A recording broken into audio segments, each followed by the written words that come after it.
G'day everybody, it's George McFly from Supertech Electronics, and today we're going to remove a 2018 Prado stereo system. The tools you will need today is a 10mm socket and a plastic spudger. Okay, let's get started. First section we're going to remove is this part here. Now it's just held in with clips, so we're going to use the trusty plastic spudger under it, and it will come out with a little bit of curry. It is on clips, so you're fighting against these guys here. Now ours is loose for video purposes.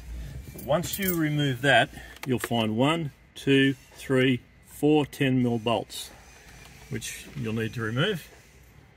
Once you've got those out, the whole thing will come out, leaving that behind. So it'll leave all that top speaker behind. So grab it with both hands and pull it.